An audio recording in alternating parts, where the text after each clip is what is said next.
Welcome to the Calling All Growers workshop.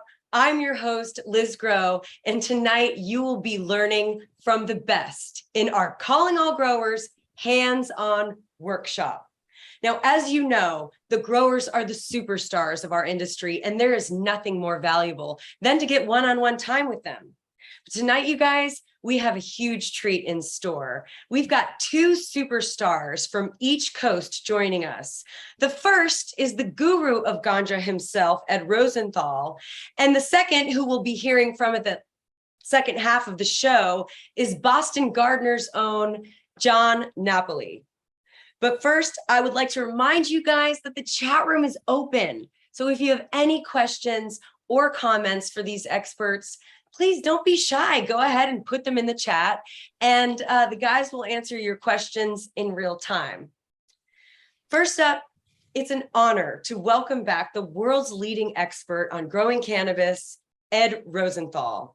As a reminder, Ed is a living legend, having sold over 1 million copies of his books that teach people all about growing cannabis and the beauty of the plant itself.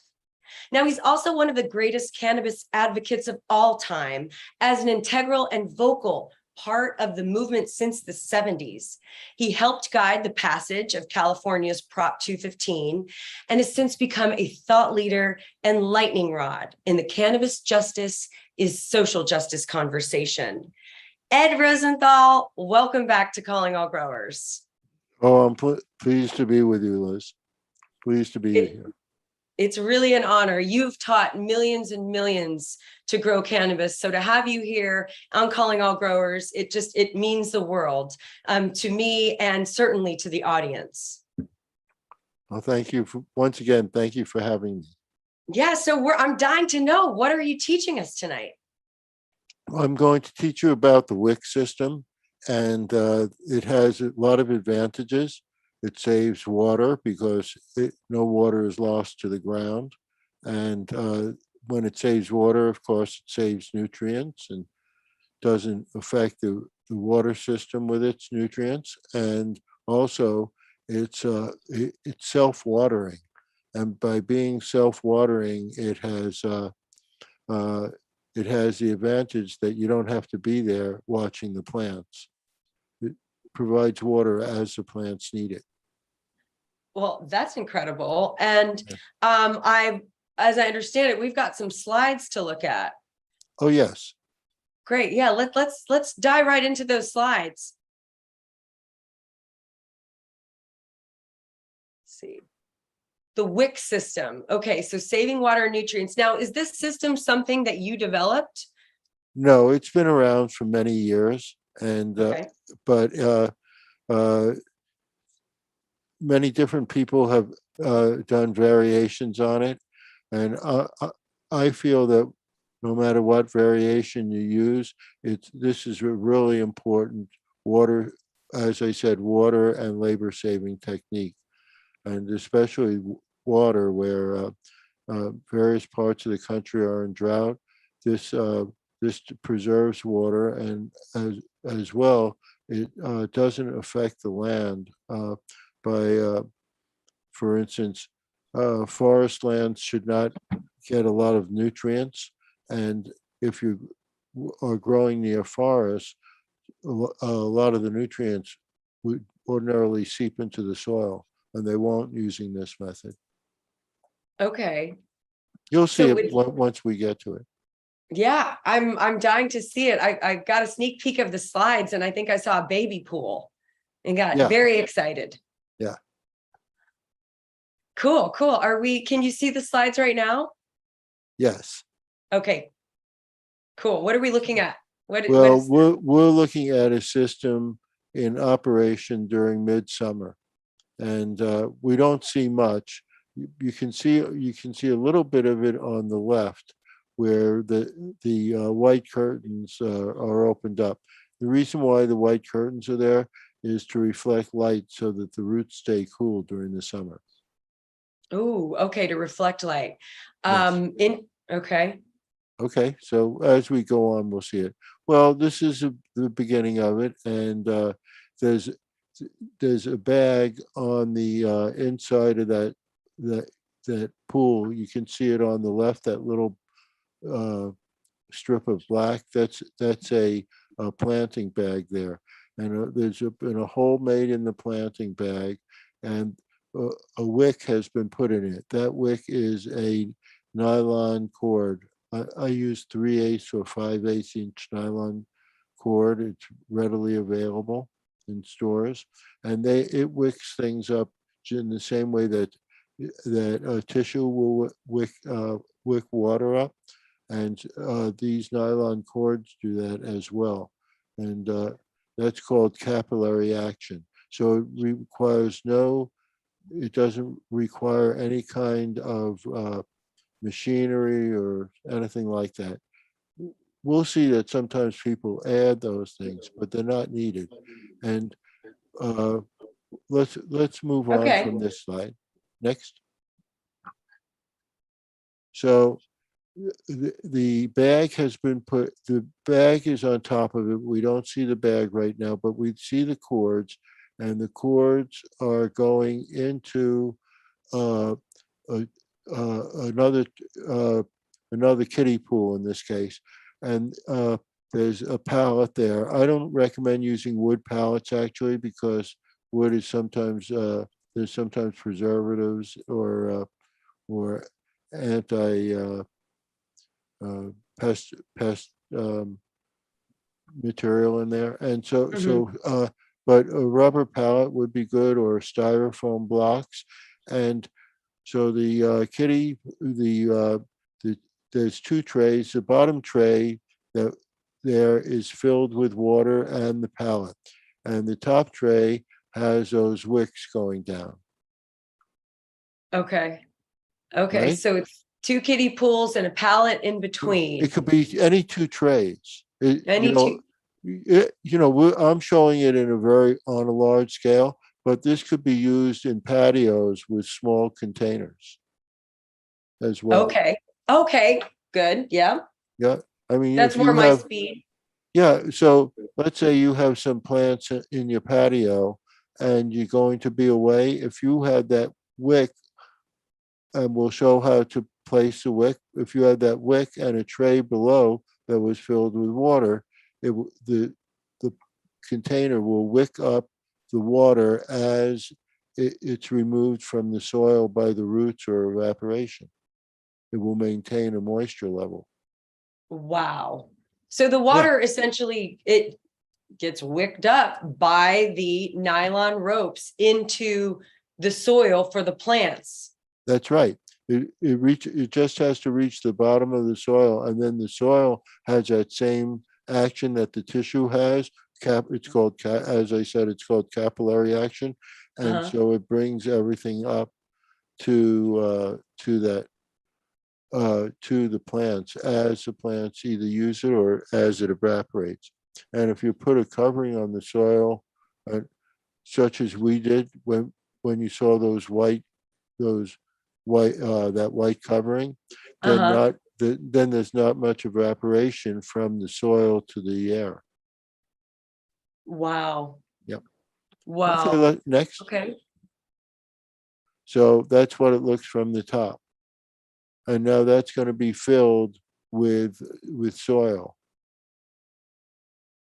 Okay.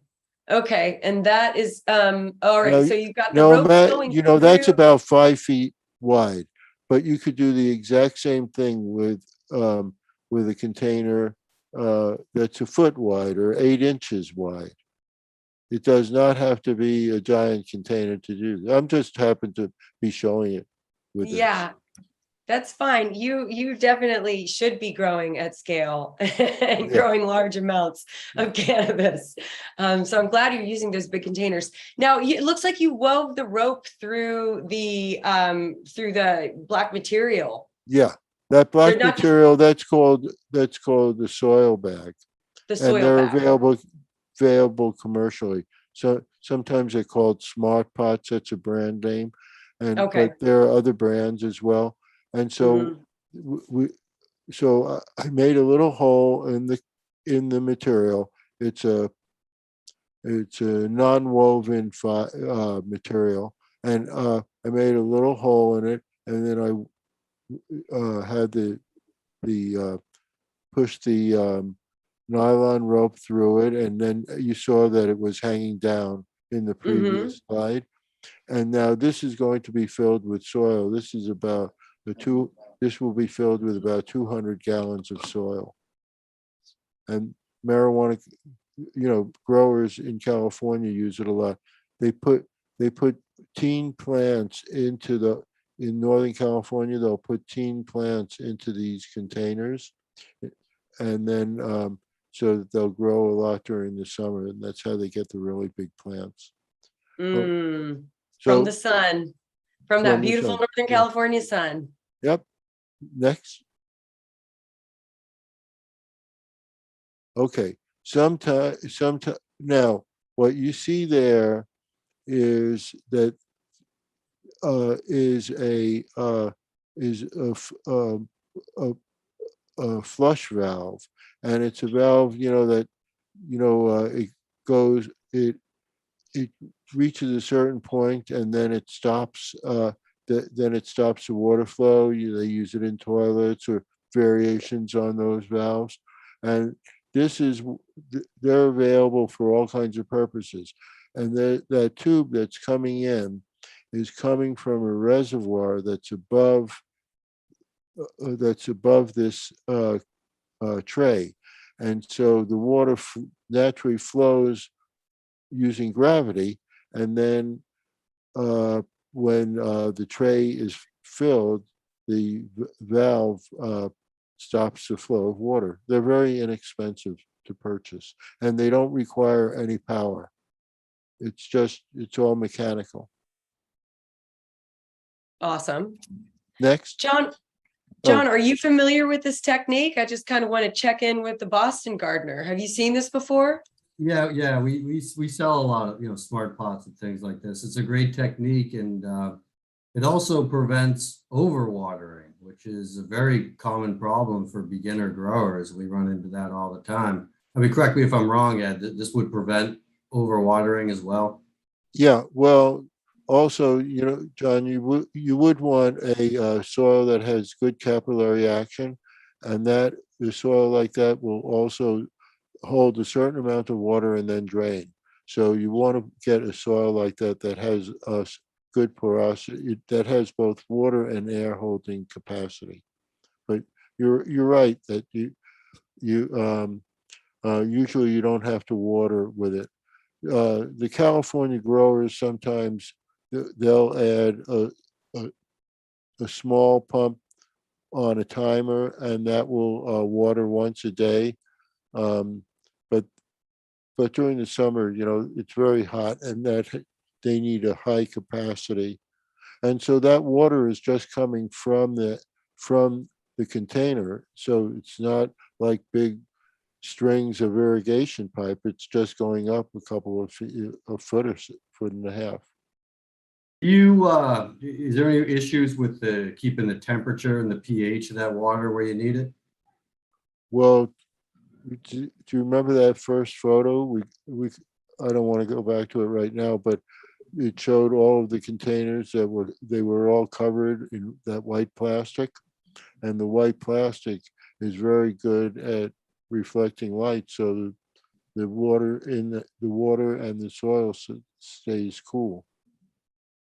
During the spring, you might turn the plastic around so get some heat into the roots.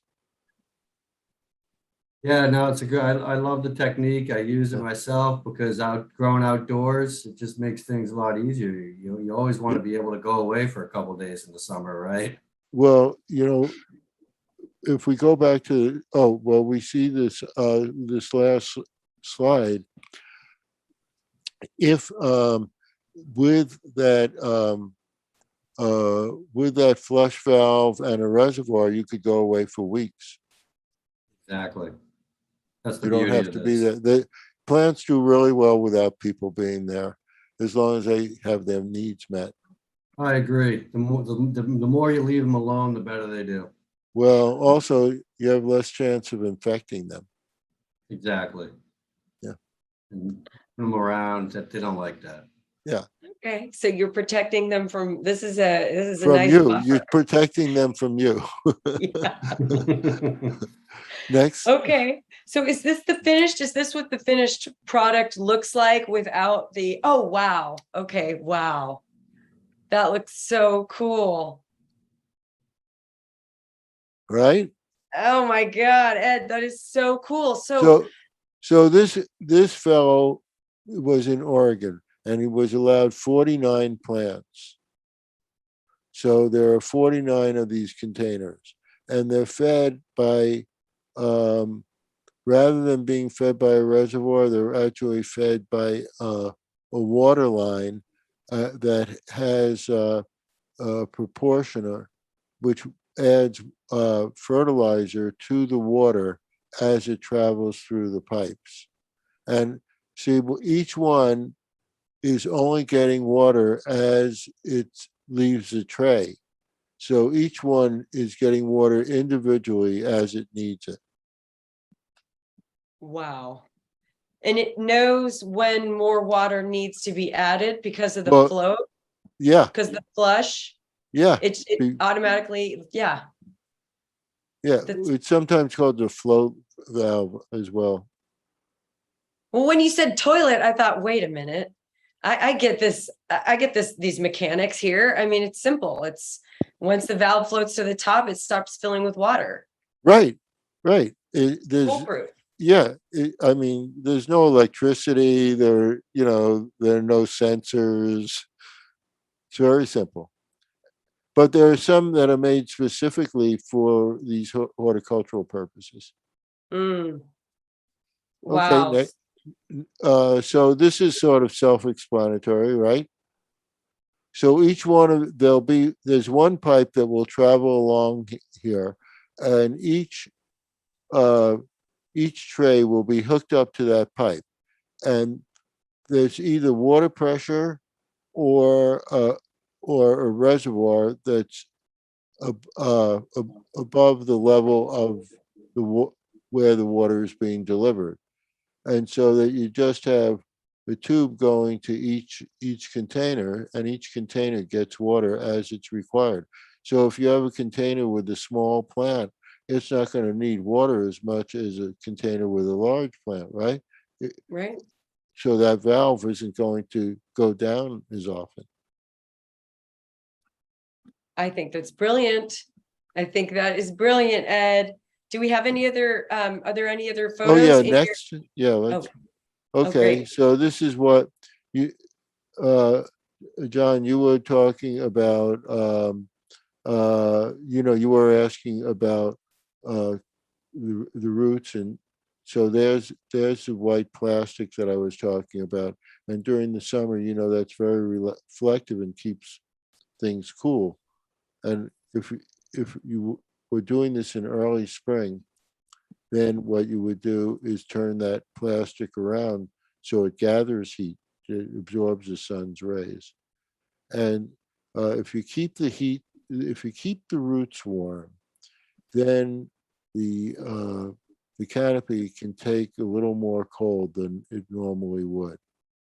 So it's another thing that you could do is to put a piece of styrofoam between the whole contraption, everything there, and the soil that is, whatever it's sitting on, so that there's a heat break or a cold break right there. There's a thermal break. And so another thing that you could do is you could actually heat the water. So we'll go into that. We'll go on, and you'll see this. Okay, next. So that's a whole group of them. We saw them being constructed. Okay. Isn't that cute? Wow, they're You know what? so cute. Now I can smell them from John, here. you know that a lot of people are going to water these individually every day. That's going to take them 3 hours to water it, Yeah, and there's no watering. that's incredible. That's so incredible. I mean, No.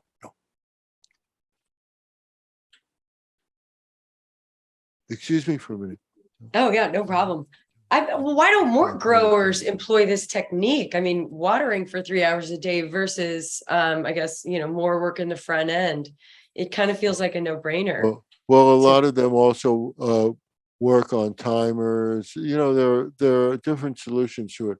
But this is the thing that I like about it is there's not a lot of things to break down here. Mhm. And there's no electricity needed in this so far. But we're going to go on. Next, please. So this is an indoor unit, and notice the roots there. And what happened was the roots just traveled down the nylon cord into the water. Wow. How do you prevent that from happening? Well, Or do they you? didn't. Obviously, it wasn't. But if that does happen, what I would suggest is to get, especially if it's indoors, get a small circulating pump and an aerator. And those are very, the size pump that I'm talking about is you can get a 65 gallon per hour pump that uses about 2 watts per hour, and also an air bubbler so that you keep oxygen in the water. You see how healthy these roots are? They're all white and everything. That's an indication of their health. And they were getting enough oxygen because the plant canopy doesn't need oxygen very much, Mhm. and there's plenty of it in the atmosphere. Atmosphere is 21% oxygen, but the roots need oxygen, not carbon dioxide. They metabolize just the way humans do. Wow. Well, plants do in general, but Mhm. they're getting enough oxygen because they produce oxygen by breaking the water up that they absorb. So anyway, All right. aerating the roots. Well, if this happens, you want to be sure to aerate the roots. Next, this is the system there, and you see, right, once again, you see I mentioned that it could be done with small containers as well. Oh, wow. Uh-huh. Well, Now, there it is. is the rope, wow, is the rope going, the rope's not going through the pots, is it? Or the pot's Yeah, just sitting it on the goes rope? up to the pot, across the bottom of the pot, and Okay. out the other side. And the plastic containers generally have 4 holes in them, so it Yes. just goes. You just send it right across, and that will pick up enough water to keep those plants moist. That's awesome. That is awesome. That looks like vacation time for a grower. I mean, there you go. You got your water, got your light, you're all good to go. Come back, you'll be fully grown. Right? That's how it works. Yep. Yeah. Well, you might want to take a look at your plants. Yeah. Maybe change. Maybe change. I don't believe in changing water, but I believe in using when the water gets used up, that you add more water to it, often with most of the time with nutrients. Yep. So I would be around for that. But if let's say you have either a tank or a system with a proportioner on it, which adds water as the water flows through. So either way, you don't have to be there to add nutrients to the water and fertilize the plants. Let's do the next slide. That's a picture in the room. Okay. Now I want to show you why this room did so well. John, you probably noticed it. It's not a regular kiddie pool. It's a Walt Disney kiddie pool, and that makes so much of a difference. Oh, I see it. Yeah. There's just magic in that pool. Yeah, that's right. I get it. It's a magical kingdom. So let's continue. So this is, you know, Wow, that is so I've cool. been advocating this for 20 years, but you know what? It's too simple for most growers. And they figure if it's this simple, it can't be effective. Seriously? Yeah. Sometimes the simplest things are the most effective. Well, you and Yeah. I know that, right? But you've had that resistance from people, right? Can't I get the thing with the whizzes and the bells? Yeah, people want to get geeky with it for sure. Yeah. Sometimes But people want to overthink it. That happens. well, they don't believe that this can be effective. They feel that if there's a sensor there telling when to water the plants, if there's some sort of sensor, Mm-hmm. that's more effective than using capillary action. So, okay, Gotta next. overcomplicate it. People always want to go for the high tech solution, but sometimes low tech automation in this in this sense, this makes a lot of sense indoors and Yeah. outdoors. I mean, I would rather use it outdoors myself because it's just the amount of watering you have to do outdoors is usually more than you do indoor. Indoors, if you have a big commercial setup, you probably have a fertigation set automated water, and you wouldn't do this, but Mm. outdoors, this is just a brilliant, efficient way to do it. Well, the problem with fertigation is the problem with using an automated irrigation system is it doesn't fit the needs of the individual plants. True. This does. So Mm-hmm. this is an outdoor system that I did. Now, if you notice in the upper left, there's a tube there, and that's an aquarium heater. And this is a 2x8, and it takes about 65 gallons to fill. And these are like agricultural trays. And I'm going to put containers on top of them. So let's go on to the next. Oh, that's Uh, great. there's the electric. It's set. Mm-hmm. It's only going to go on when it gets cold out. Mm. Okay, and what's going to do is I'm going to keep it at about 70 when it goes. It's going to keep the water during the winter at 74 degrees. Now, most people will say, oh, you can't keep water at 74 degrees, it won't have oxygen in it. But this is water in the reservoir. And when it goes up through the wick, it's going to be in contact with plenty of oxygen, so it will have lots of oxygen when it goes to the plants. Mm. Okay, and that you see there, that's that little pump that I was telling you about. Mm-hmm. Yeah. That's a little 2-watt pump. You can buy them on Amazon for about $6 or so. Heavy Awesome. technical equipment. Yeah. Yeah. This is great. This feels very And attainable. I'm telling you, you can. This can be all of this can be scaled up. There's no Incredible. reason not to scale it up. Oh, and the wicks. I've used, those nylon wicks. I've used some of those wicks for 15 years or more. Oh, wow. The same ones. The same ones. They don't deteriorate. I love that. Okay. That's sustainable. Well, we continue. So I know this does not look very lavish, I mean, because I reuse the containers, and you can see that those wicks are not new to their assignment. And these are tomatoes that I have outside. Oh, And wow. they usually will have that white plastic over them, and that keeps the water from evaporating, outside, and Mm-hmm. it keeps the heat in. That water is being kept warm, and so the water heats the containers. somewhat, especially if they're all under wraps. And so these tomatoes, uh,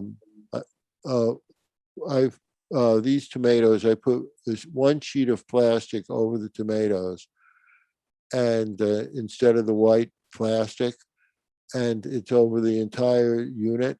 And I don't get tomatoes in December and January, but towards the end of February, they start coming again. And what happens is that the plants last through, and they're a little stressed because they're not getting a lot of light. It's all natural outdoors.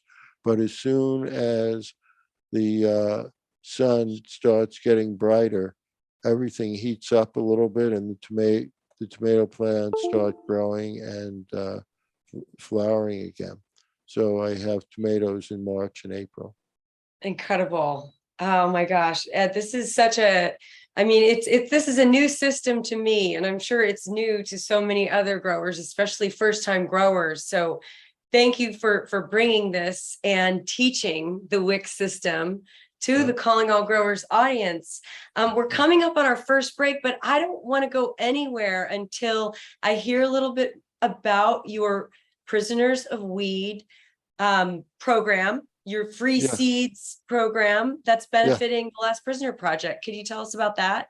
Yes. Well, we have a program where if people would like to buy these two books, Cannabis Growers Handbook and Marijuana Success Ask Ed,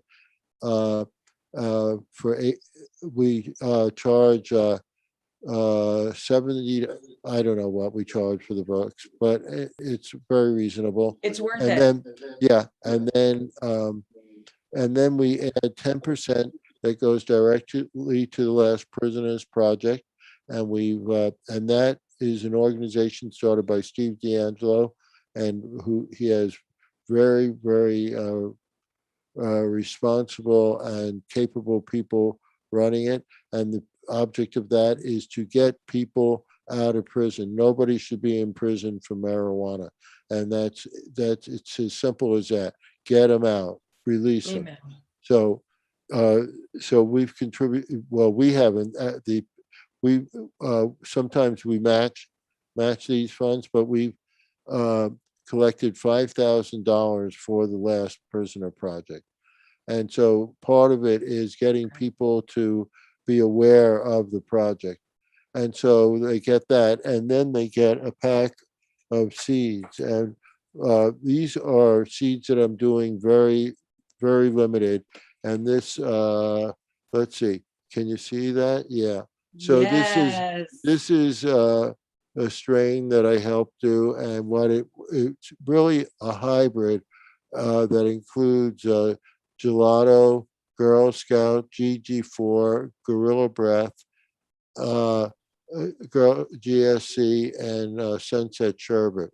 And so that's why I called it GG, because GT Gem, because it has so many G's in it, you know. So, The best ones. and this is a sativa variety that has a little bit of branching, and is but when I say sativa, it's a hybrid. It's good for mid and southern tier, especially of the states. Okay. And it comes free with the package.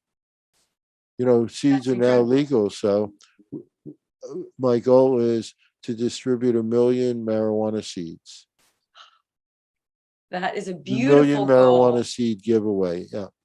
I love that. I love that. And with, some of the proceeds going to such a wonderful organization as Last Prisoner Project, with the goal of getting all cannabis prisoners out of jail and back to their lives, now that people are making millions and millions of dollars in this country on the manufacturing and retail sale of cannabis. So thank you, Ed Rosenthal, for constantly just being a light and educating us. We really You're welcome back anytime, my friend, anytime. But we do have to go on a break right now, unfortunately, to hear some messages from our sponsors. But please don't go anywhere, because when we come back, we're going to switch coasts. We're headed over the East Coast with our friend and growing legend, Jon Napoli of Boston Gardener. So don't go anywhere. We will be back in 2. We've got breaking news for all farmers and growers out there. How would you like to defer the taxes you pay on your grow?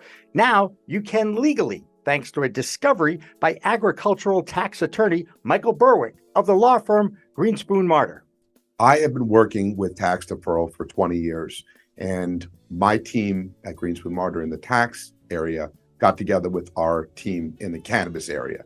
And putting our heads together collectively, we have determined that this major tax deferral clause includes the growing of cannabis. Now, don't think that this is a new tax code clause, because it's been around for over a century. Absolutely. This provision's been around for over 100 years. It applies. It was designed for agriculture. It was put in force at a time when we had a much more agrarian economy, big lobby for agriculture and farming, and that definition of agriculture has grown and expanded over the years. And again, it now includes cannabis. How does it work?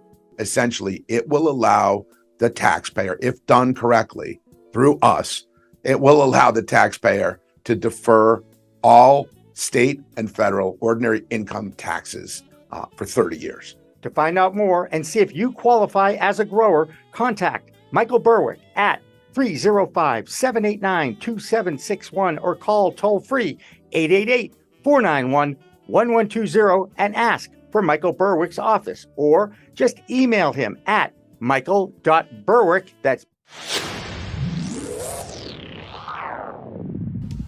Hey, you want to grow your own plants? Check out Style Lighting's Grow Kit. It has everything you need to become an expert home grower and bring the power of the sun indoors. Style Lighting uses TCP's high-powered commercial LEDs that deliver twice the output in the market.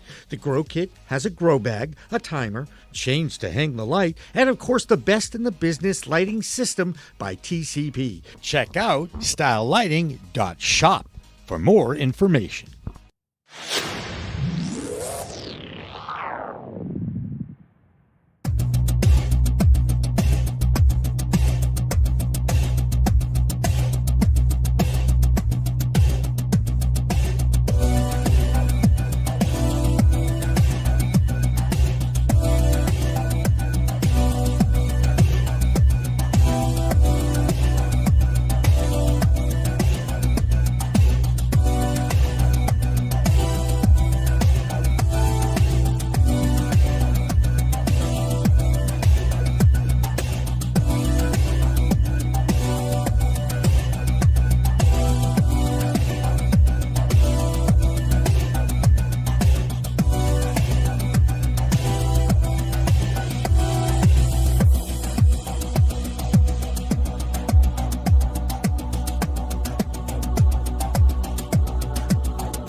The yurts. Being the 420 traveler that I am, I Google 420 friendly bed and breakfasts and places, and this place pops up and I'm instantly intrigued. I'm like, what?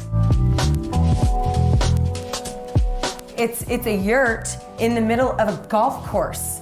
And it's so beautiful. It's like you're in the freaking 420 Shire. Yes. And it's 420 friendly. In the middle of pristine golf course, canvas cottages. One of the benefits of staying is you get canvas cottages that you can hotbox, and also you get this golf cart. I wish I had mushrooms. That's all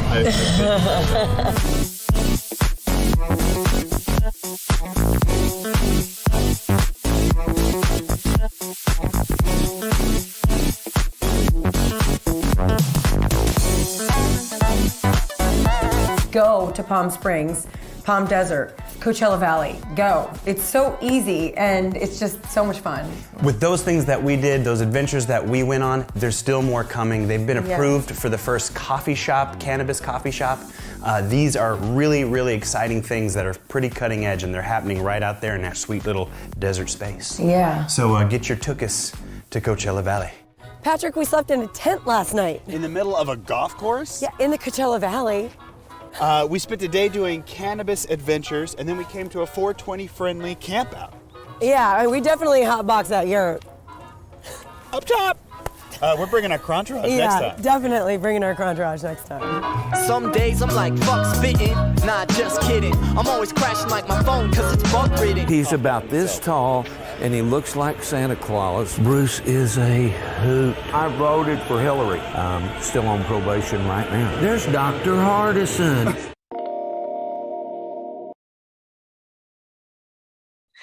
Welcome back, everyone. This is the Calling All Growers Hands-On Workshop, and I'm your host, Liz Grow. We got to listen to the guru of ganja for the first half of the show and learn all about the WIC system. But now we're going to the opposite coast, to the East Coast, to hear from legendary grower, master cultivator, Jon Napoli of Boston Gardener. Jon founded Hempest, the Hempest Incorporated, a manufacturing and retail company in 1995 in Boston. And it's one of the oldest and longest continually running cannabis businesses in the world. And it carries the largest selection of hemp gear on the planet on hempest.com. Jon also founded the Hempest Dispensary, a locally owned and operated dispensary out of Northampton, Massachusetts. In 2009, Jon founded the Boston Gardener, Boston's first hydroponic grow shop and the first on the East Coast to cater to cannabis growers and also offer courses in cannabis growing to the general population. A grower since the 90s, Jon and his wife, Kimberly, were instrumental in the Massachusetts legalization effort and successful 2016 ballot initiative. Jon has a state-of-the-art grow facility in Leicester, Mass, and is opening a dispensary in Quincy this fall. Now, some of you may remember Jon from his interview on In the Weeds with Jimmy Young a couple weeks ago, and it's such a pleasure to welcome you, Jon, to Calling All Growers. Thank you so much for being on the show tonight. Thank you, Liz. I can't believe you pronounced the town of Leicester correctly. That's quite a feat for someone down in Texas. Thank you. I spelled it like the name Lester. But that's exactly right. Yeah, no, we're all over Massachusetts. We're helping the industry grow, and it has been growing at quite a pace here. Absolutely. So tell me, in 1995, did you think that you would be where you are in 22? You know, one of the leading cultivation experts in the country. I don't think I was thinking that far ahead in 1995. Maybe I thought up to like maybe 2012 at the latest. But you know, we knew we were in for the long haul. You know, when we started that in 1995, maybe 25% of the population was in favor of cannabis legalization at that point.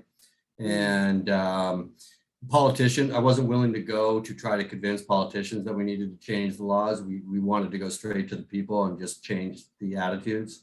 And so, you know, I'm wearing, this is a hemp shirt. We had all hemp, just everything made from the cannabis plant. We put right in front of people, which was a novel concept at the time that didn't exist. And, you know, obviously we had the smoking accessories too, but we really kept the focus on products actually made from this cannabis plant, and we demystified it.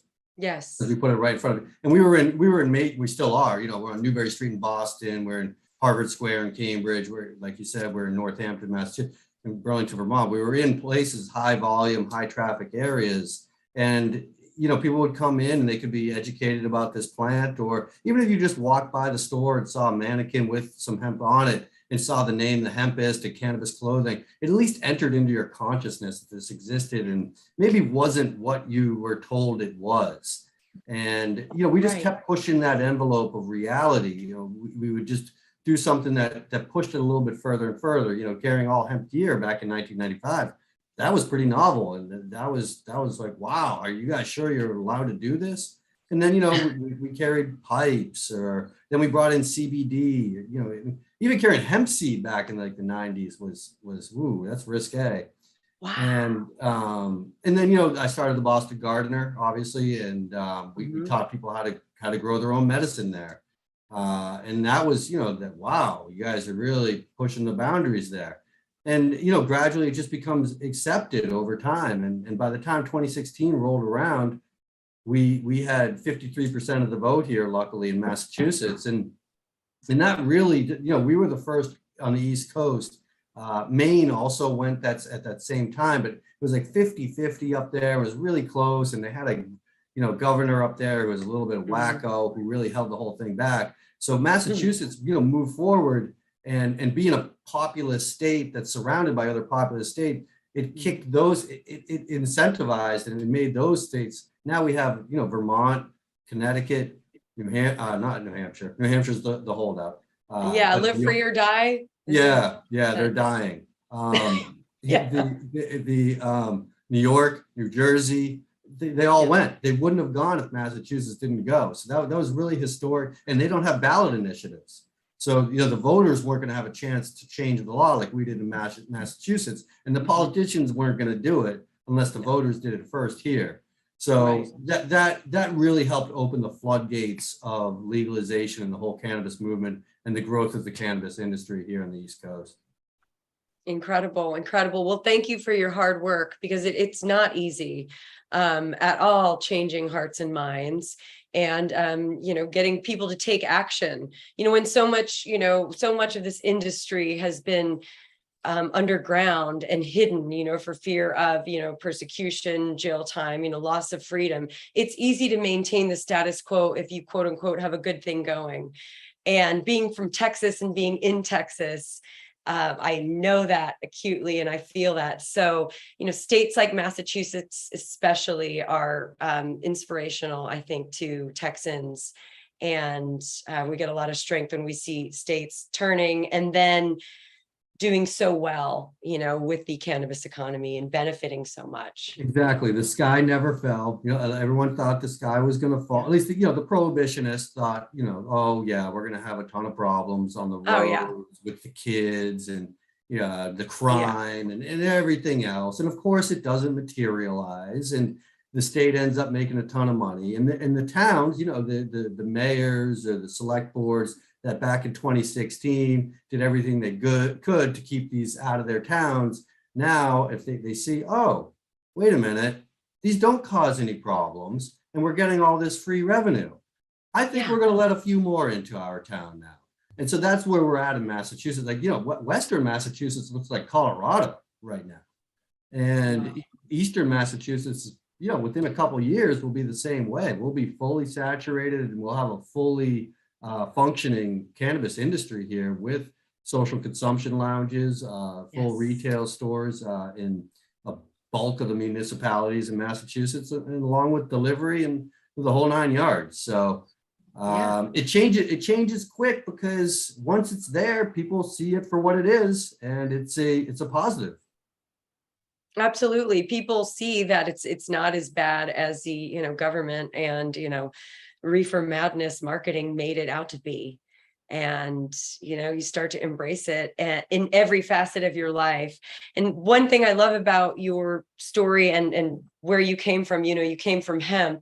Hemp is such a big part of, I think, my own focus, being from Texas and being in the, cannabis industry in Texas. We're really talking about hemp. There are so many ways that hemp is the gateway drug, if you will, to THC and to other cannabinoids. And it does just start with a t-shirt or, a beautiful, textile or some. Just for the record, I was smoking a lot of weed before I figured out what hemp was, once I figured out that there was all these products that you could make from cannabis, that was amazing to me. And then, the whole history of it and why it became illegal. DuPont patented the wood pulp paper making process and nylon the same year that hemp was made illegal, and they called it marijuana so people wouldn't know what was being made illegal, and they shut down this whole industry so that they could make room for non-sustainable industries. And here we are today, completely dependent upon fossil fuels and everything. And anything a hydrocarbon can do, a carbohydrate can do. And this is what we were trying to say. This plant can help change a lot more than what we're doing right now with just the adult use and the medicinal use, which is amazing. We need to move further with the medicinal use, but we need to move a lot further with the industrial uses here, because we should be replacing all paper with hemp paper. It's a superior paper. It's a cleaner paper. Why would we be using it? We used to use it. People used to use it. Trees aren't even a good source of paper. It's ridiculous. It's just because industrialists realized that they had a chemical that they had a patent on that they could turn these trees into paper. So that's why we wound up here. And then same with fossil fuels for cars. We could always have been running our cars on plant-based alcohols. It used to be done. I mean, Henry Ford grew hemp on his estate, and it was all shut down. It could have been a totally different world we're living in. And unfortunately, we're dealing with the problems of not living in that world, of creating an unsustainable economy dependent upon fossil fuels and petrochemicals, and all plastics. Plastics should be plant-based too.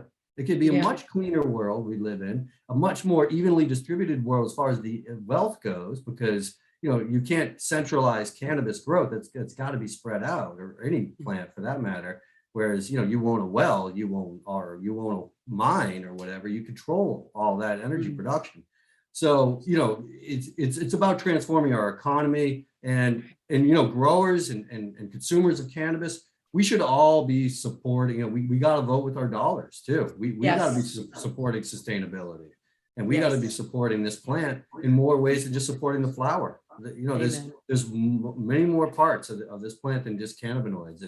And the hemp seed is one of the most nutritionally complete food sources on earth. We should be eating hemp seed.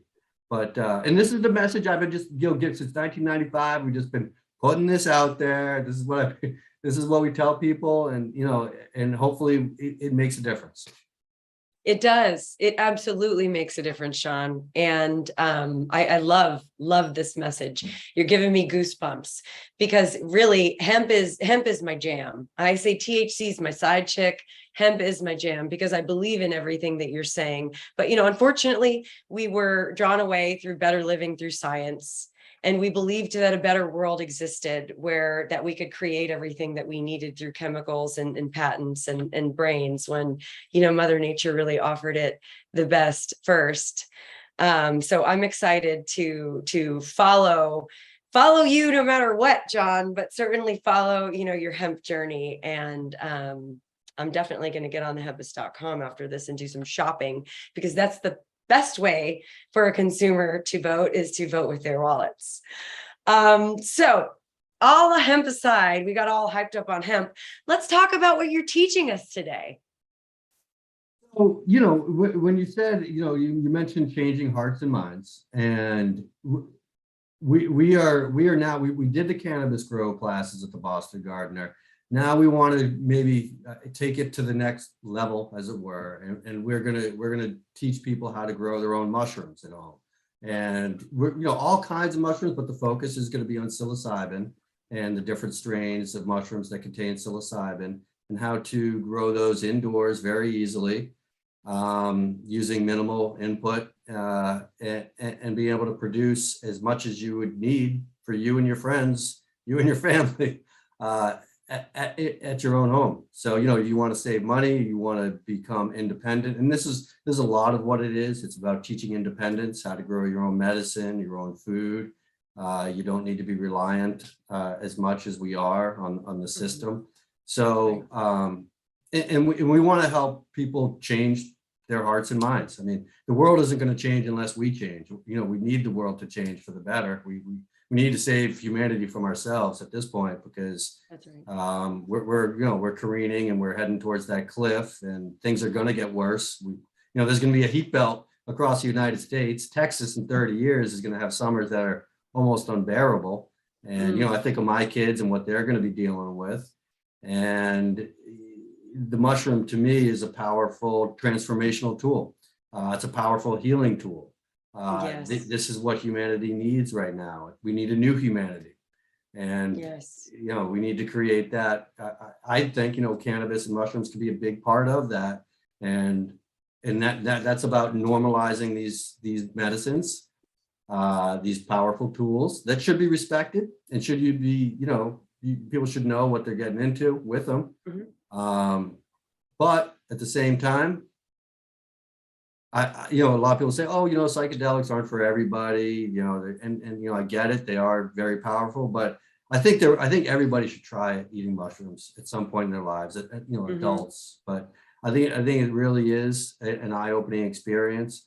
And, people want to change if there's something about it. Now they're doing, like at Johns Hopkins University, people really want to stop smoking cigarettes or really want to stop drinking. They're doing studies that are incredibly successful with psilocybin.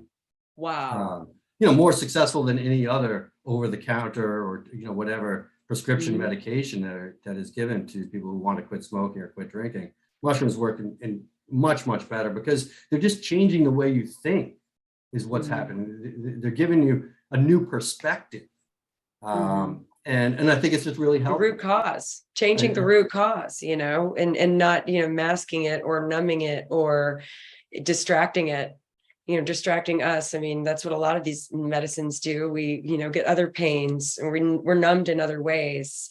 Whereas I feel like mushrooms, at least psilocybin, causes me to feel everything. It causes us to truly feel and then process that feeling.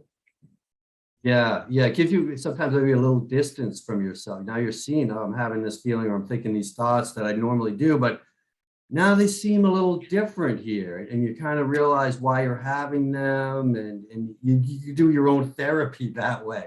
Or, maybe it's a guided thing. A lot of people use it in a guided kind of way too.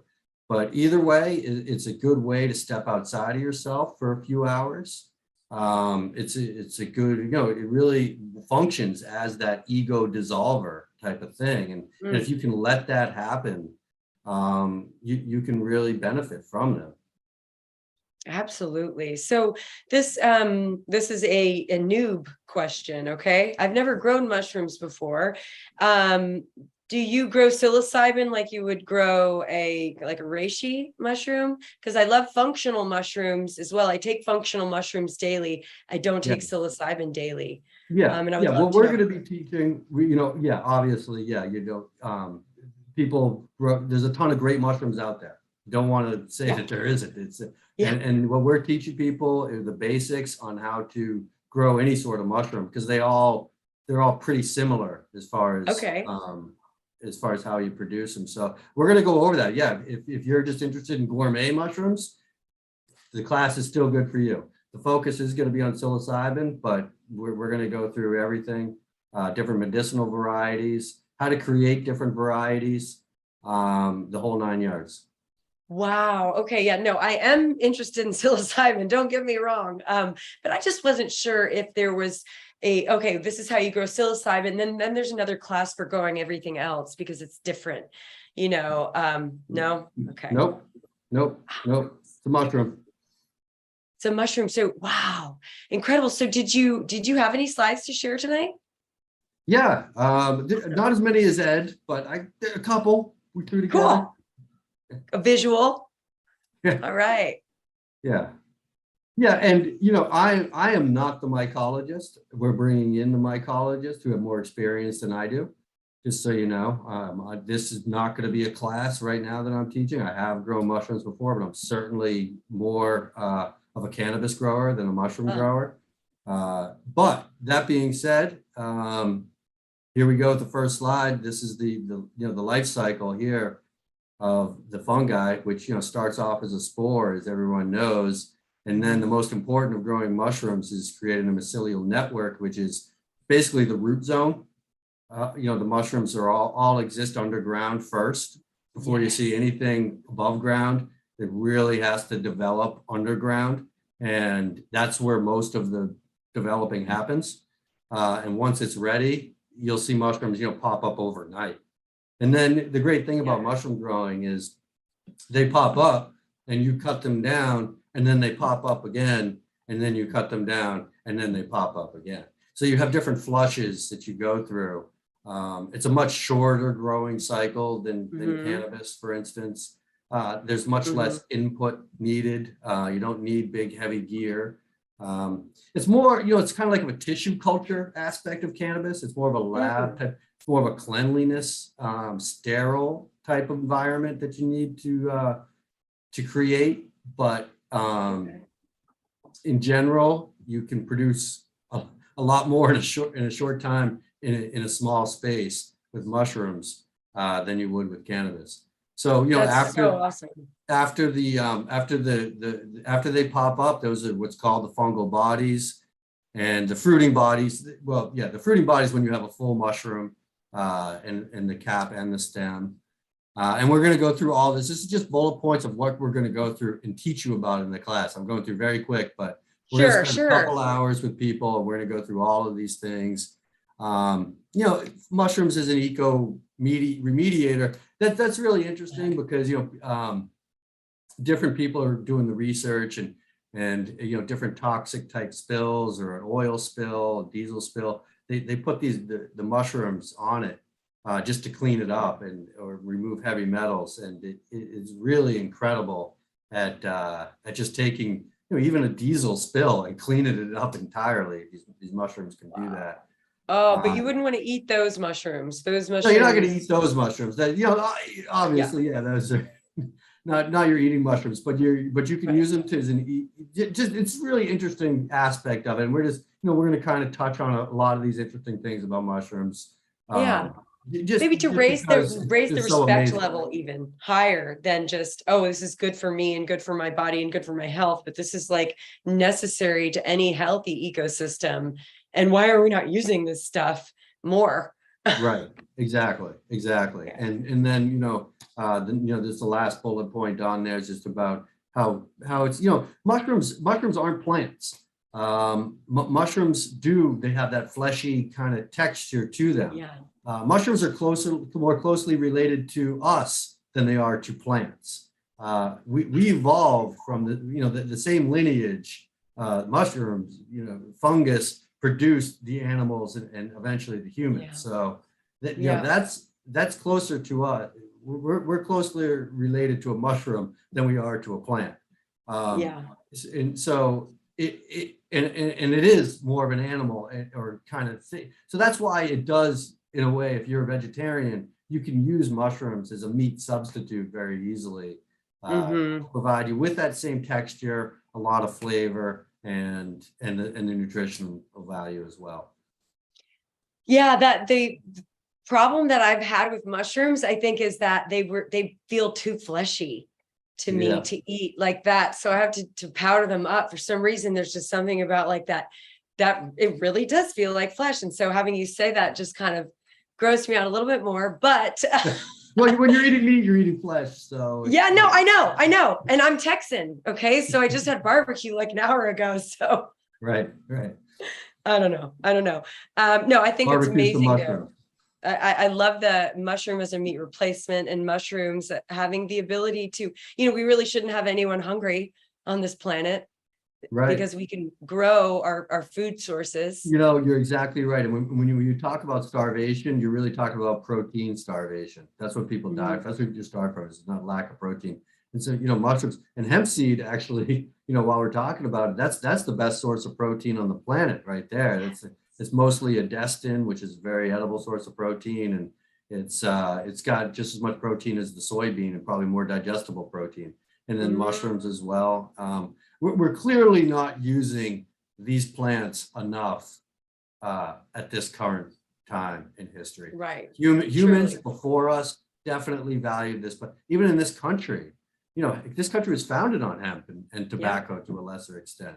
And, for thousands and thousands of years, humans have probably been eating mushrooms for as long as we've been human.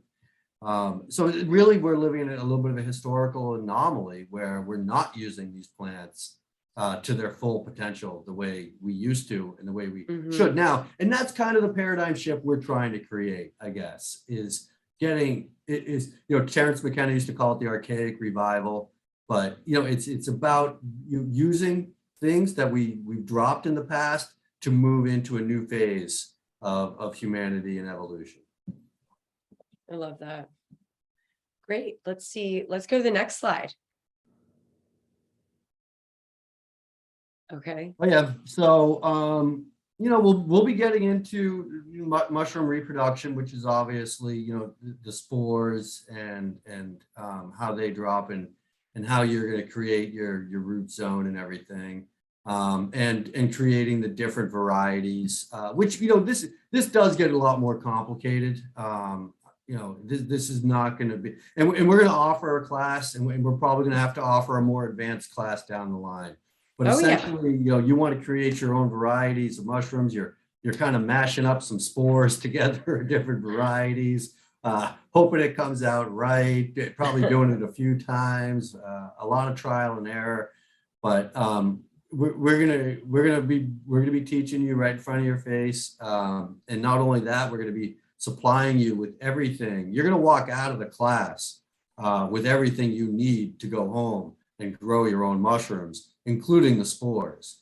So, we're giving you the knowledge, but we're also giving you all the input, all the material, all the media, all the spore, everything needed to go home and be successful. And that's how we did the cannabis growing classes as well.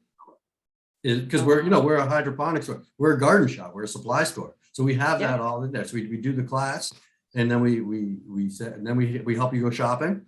And we get you home with everything you need, but included with that price of the class, you're getting everything you need. So that's so awesome. We're trying to make it as easy for the customer and the grower as possible. That is so awesome. So the mushrooms that we would be growing in the class, or the supplies that we would be getting in the class, is there any reason to think that you couldn't travel with those supplies? Because I'm not kidding, Jon. I'm thinking about my next trip to Boston. And you can't travel with the actual mushroom. Okay. But spores are legal for research purposes only. Okay. So if anyone asks you about your spores, they are for research purposes only. And then obviously the media, the agar, everything that you're growing in, and all the other input, that's perfectly legal as well. So you don't want to travel with mushrooms. I mean, I've traveled with mushrooms plenty of times, but you got to be careful. And, right. If you really want to play it safe, you just travel with the material to grow them, bring it back to your house and grow them there. We have several cities in Massachusetts that have already decriminalized mushrooms. And this is another reason why we're doing, Cambridge, Somerville, Northampton, others. Boston will probably be soon to follow. So it's been decriminalized, obviously, in states like Oregon. And so it's coming. So there are decriminalization zones for that people can feel a little bit safer about growing and consuming mushrooms in. Yeah, it's the world is opening up to mushrooms at a pace that I never thought that I would see. And, just from coming from cannabis advocacy, there's a little something. I mean, I'm excited about the excitement around psilocybin, but I'm also like, hey, wait a minute, people,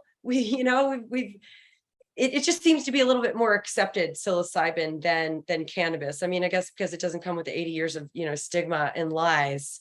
But, Texas was the first state to mandate psilocybin research on veterans in our last legislative session. And that bill got passed under the radar very quickly with the support of some very influential folks here in Texas. So I'm just still trying to get my head around that, and am excited for it. And excited that Texas is embracing psilocybin, but at the same time, it's kind of like, okay, let's talk about all plant medicine. Kind of funny, yeah. It's hard to be anti-mushroom, I guess. They're just mushrooms. Like this is not going to hurt me, no matter what you tell me. I'm looking at this cute little thing, and it's maybe and they don't obviously same with cannabis. You're not going to OD on a mushroom. You're not going to die. There's no health hazard. These things are. I mean, cannabis and mushrooms they're safer than most of the food we eat. From a strictly health point of view. So, it's tough to cut. really what's illegal is the experience.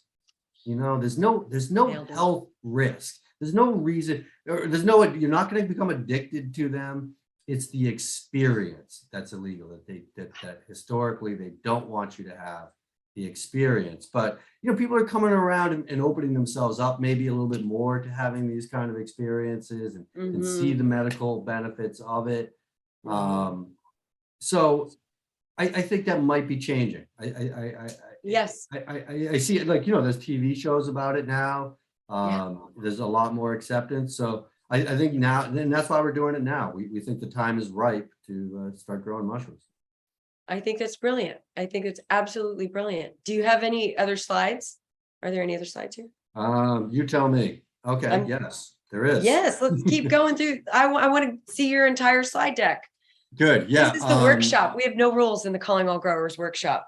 Sorry, yeah, you see me getting close to the screen because I could barely read my own writing here. So the sterile technique, equipment, glove, SAB. So yeah, I mean, like I said, it's all about being able to keep a sterile environment. It gets a little bit more lab-like than a cannabis grow. A cannabis grow is more strictly a farmer, gardener type of thing. Unless you're, only indoors, hydro, tissue culture, like I said, then you're kind of getting into this area of, where you're wearing a lab coat, maybe. You're making sure you're wearing gloves. Everything's got to be sterile. If you ruin that environment, it's very sensitive. It's much more sensitive than growing cannabis. Cannabis is like a weed, it's very hardy. These are delicate little flowers. They're magical little mushrooms that, appear overnight. So, I don't want to scare people away from taking the class. It could be done by anybody, but it's great to be able to come into an environment where somebody is going to teach you hands-on. And we're only doing it hands-on to start. That's really how we want to do it. But we will open it up to Zoom and everything, do it nationally eventually. But we just want to start off hands-on, right in front of people, because that's the best way to really learn is to get your hands dirty. Yeah, absolutely. So what is flame sterilization safety? Just curious. It just jumped out at me. Like, what is that? Yeah. Well, we don't want people to burn down their homes or their labs or whatever. So, if you're using a flame to sterilize equipment, we're just going to teach you how to do that without burning yourself or your whole house down. Got it. Okay, cool. Yep. But it's nothing dangerous. Don't think that. And it's not the only sterilization technique out there. Okay. All right, let's see the next slide. That could be it. I'm not sure. That might be the last one. Oh, okay. Yeah. Great. No, sorry. Like I didn't want to teach the whole class here. Totally. It's going to take hours. It's probably, and I'm not the guy to do it. Like I'm the guy who owns the store, who had the idea, who's making it all happen. But I'm bringing in people who know more about me than mushroom growing, actual mycologists who went to school for this, who have grown hundreds and hundreds of pounds of all kinds of mushrooms, including psilocybin. I've personally tested them. Very powerful, very good. I'll let the expert teach the class, but we definitely encourage everyone to come check it out. Absolutely. So what percentage of your business would you say is dedicated to the growing of mushrooms now versus cannabis? I don't know. We'll find out because we haven't even started. We have the first class is September 11th. Ah, okay. Yeah. Good old 9/11. It just ended up that way. We're doing it every Sunday from 12 till 2 at the shop. You can find out more. You go to boston-gardner.com. Just Google mushroom grow classes in Boston. Will come up first. modernmycologist.com. But you could sign up for the classes there on the website. Like I said, we're going to give you everything you need to go home and be a successful grower. And yeah, I hope it does take off and become as popular as the cannabis growing. and we don't just do cannabis growing at the Gardner either. We want people to grow their own food. We want people to grow everything that they can grow. And we're right there in the heart of the city, so it's like an urban gardening type thing. We help people transform areas, dilapidated areas, into functioning gardens, into green spaces. So we're all about taking space that is being underused and using it to produce food, using it to produce medicine, using it to grow mushrooms or whatever you want to do. We just want to put the tools into people's hands and let them know that, yeah, you can do this too.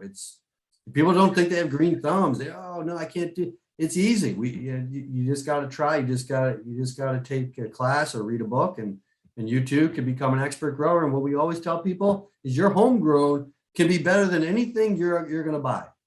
Believe it or not. Whether it's your tomatoes or whether it's your mushrooms or whether it's your weed, your homegrown can be the best. Oh man, that's the dream. That's the dream. Thank you so much for inspiring so many people and, giving them the confidence that they need to just try, because that's all it takes. Once they try and, that spark is lit and they see that they can do this too, that's a priceless feeling. Half the battle right there is just getting started with it. That's right. So remind me, how can people find you, Jon? So hempus.com, largest selection of hemp gear in the world. Hempusdispensary.com, that's for our dispensary here in Massachusetts. VanGardenCannabis.com or VGRDN.com is the cultivation manufacturer. That's a state licensed producer for the retail stores here in Massachusetts. And then Boston-Gardner.com. Maybe I have BSTN, GRDNR on that too. I probably have a couple different. And then CannAssistMA.com. We also do consulting. So if you want to build out your own grow, or you're a commercial grower, you want to open up a retail store, we've done all these things before. We've been successful. I've helped build out a lot of these vertically integrated places in Massachusetts, whether it's the grow, the manufacturer, the retail side. Check out CannAssistMA.com. So yeah, I got a lot going on in the cannabis space, and now we're moving a little bit into the mushroom space to, keep things lively. I love it. I love it. It's a natural progression. It really is. And Yes. It's all with the, the purpose and the mission of having people grow their own, whatever that may be, take joy in that, find health in that, find a healthy new hobby, with gardening. There's just so much goodness, I think, that that growers, and most definitely the growers who teach other growers how to grow, are putting out there into the world. And I'm just so grateful for your generosity. We can all be growers. Absolutely. We can all be growers. I like that. Well, unfortunately, guys, that's all the time we have for the workshop tonight. I want to thank Jon Napoli of Boston Gardener and Ed Rosenthal, the guru of ganja, for coming on to the workshop to teach us the tips and tricks and secrets of the pros. Guys, we'll be back here in 2 weeks on September 14th live at 8 p.m. with the award-winning cultivator Kenji Fujishima. He's the director of cultivation of Dr. Green Thumbs and the Insane brand. That's Be Real's brand. So I'm very, very excited about that show in 2 weeks. So please mark your calendars and join me for that.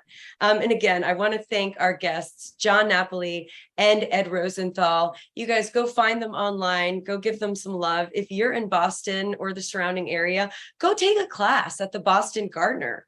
What do you have to lose? Even if you think you know it all, I guarantee you'll learn something new from Jon Napoli and from the people around you. I think it's learning, hands-on learning is it's the experience itself that is so invaluable. So y'all go see Jon Napoli at the Boston Gardener. Calling All Growers is produced by Pro Cannabis Media and Grow House Media with generous support from our sponsors. Again, I will see you in 2 weeks live at September 14th at 8 p.m. with Kenji Fujishima of Dr. Green Thumbs. And until then, I'm Liz Grow, and I'm calling all growers. I'll see you next time. The yurts. Being the 420 traveler that I am, I Google 420 friendly bed and breakfasts and places, and this place pops up, and I'm instantly intrigued. I'm like, what? It's a yurt in the middle of a golf course. And it's so beautiful. It's like you're in the freaking 420 Shire. Yes. And it's 420 friendly. In the middle of pristine golf course, Canvas cottages. One of the benefits of staying is you get canvas cottages that you can hotbox, and also you get this golf cart. I wish I had mushrooms. That's all I.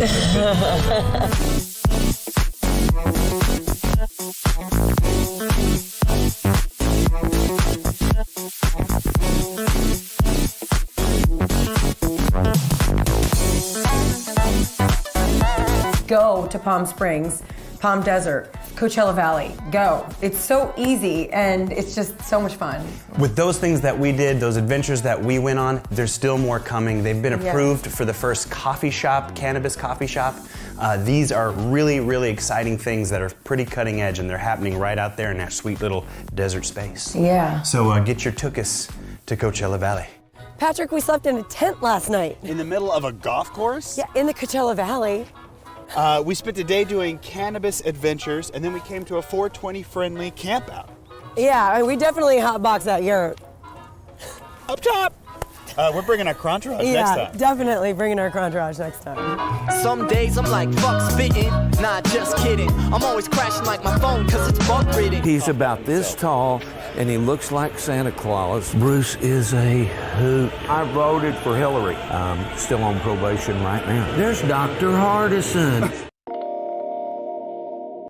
We've got breaking news for all farmers and growers out there. How would you like to defer the taxes you pay on your grow? Now you can legally, thanks to a discovery by agricultural tax attorney Michael Berwick of the law firm Greenspoon Martyr. I have been working with tax deferral for 20 years, and my team at Greenspoon Martyr in the tax area got together with our team in the cannabis area. And putting our heads together collectively, we have determined that this major tax deferral clause includes the growing of cannabis. Now, don't think that this is a new tax code clause because it's been around for over a century. Absolutely. This provision's been around for over 100 years. It applies. It was designed for agriculture. It was put in force at a time when we had a much more agrarian economy, big lobby for agriculture and farming, and that definition of agriculture has grown and expanded over the years. And again, it now includes cannabis. How does it work? Essentially, it will allow the taxpayer, if done correctly through us, it will allow the taxpayer to defer all state and federal ordinary income taxes for 30 years. To find out more and see if you qualify as a grower, contact Michael Berwick at 305-789-2761 or call toll-free 888-491-1120 and ask for Michael Berwick's office, or just email him at michael.berwick, that's BURWICK, @gmlaw.com.